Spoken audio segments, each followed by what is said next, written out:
Imagine a world where we didn't just survive the climate crisis, we thrived.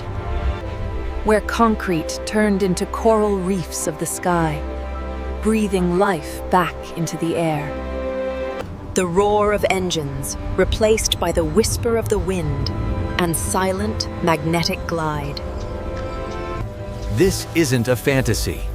It is the roadmap we are building right now. Technology didn't replace nature. It became nature's most devoted guardian. Our cities stopped fighting the water and learned to dance with it. Abundance became the new standard. Fresh, sustainable, and accessible to everyone. We finally cracked the code of photosynthesis, powering our lives with pure light. Knowledge grew alongside the forests. Ancient wisdom meeting future innovation. And when the sun went down, our world didn't go dark. It simply changed colors. The transformation began not with demolition, but with a radical reimagining of what we already had. We realized that the most advanced technology on Earth was biology itself. We deployed algorithms to cool our cities, turning heat islands into oxygen sanctuaries. Every surface became a power source. Walls, windows, even the paint harvested the sun.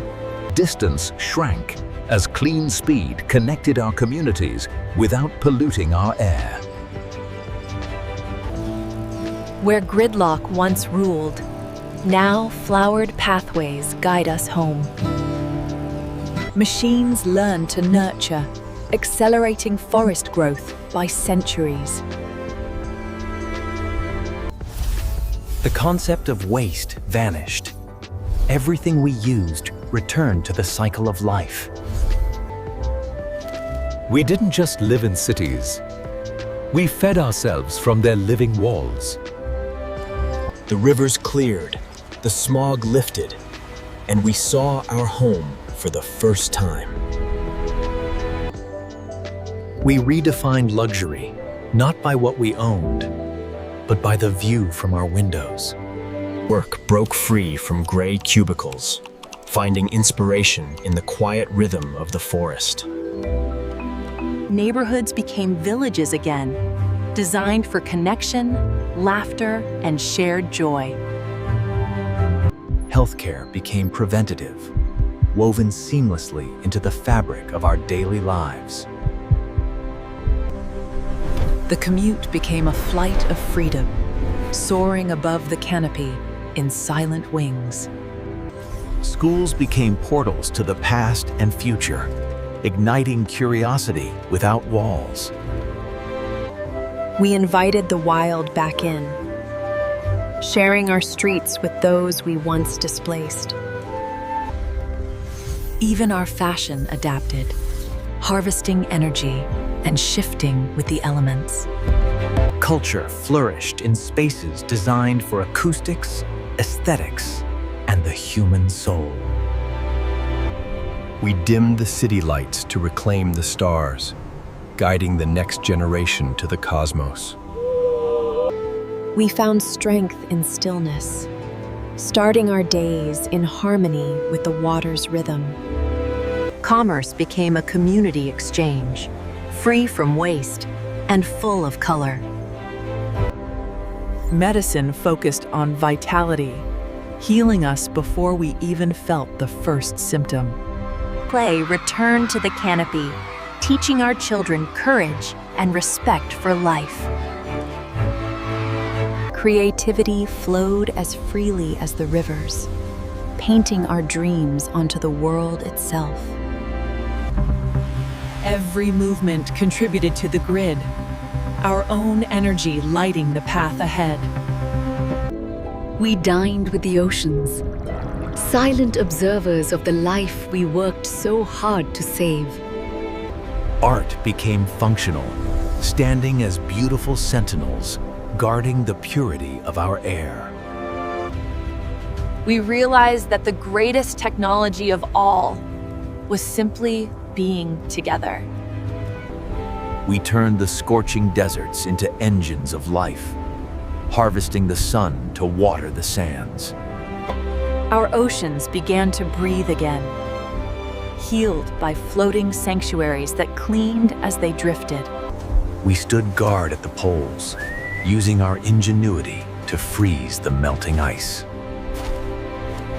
Energy became a shared global language, flowing freely across borders that no longer divided us.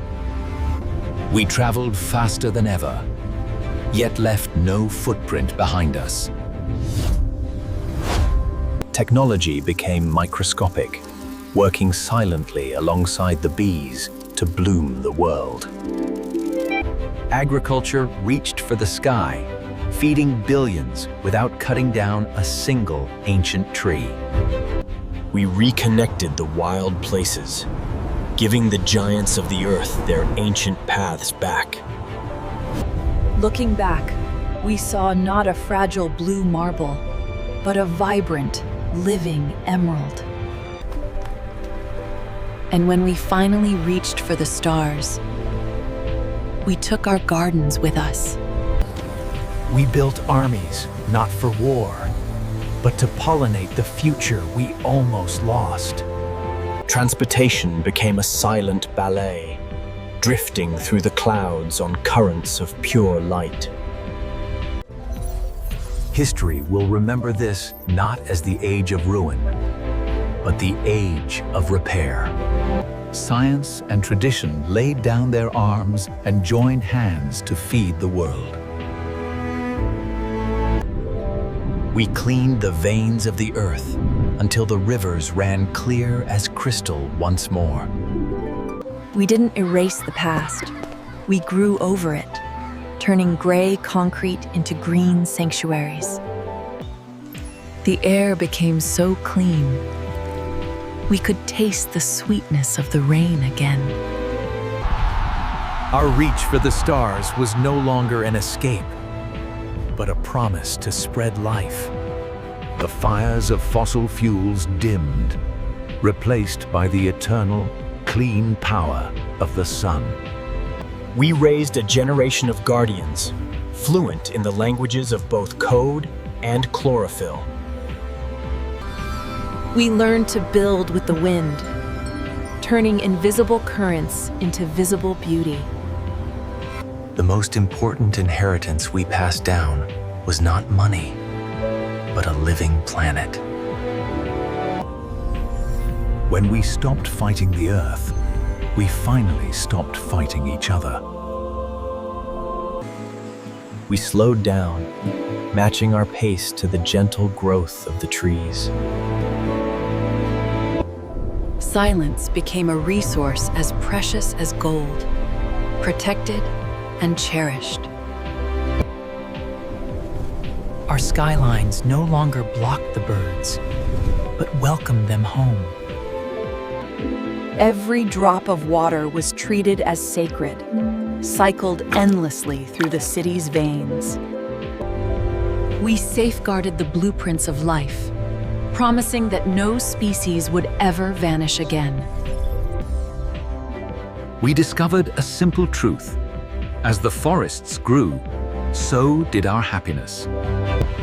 This future is not a dream. It is a choice we make with every sunrise. We built a world where technology didn't conquer nature, but bowed down to honor it. Every journey now leads us back to the source, back to the wild. Innovation is no longer about dominating the earth, but imitating its perfection. We learn to flow like water, adaptable, resilient, and unstoppable. But this future isn't written in the stars. It's written in the soil.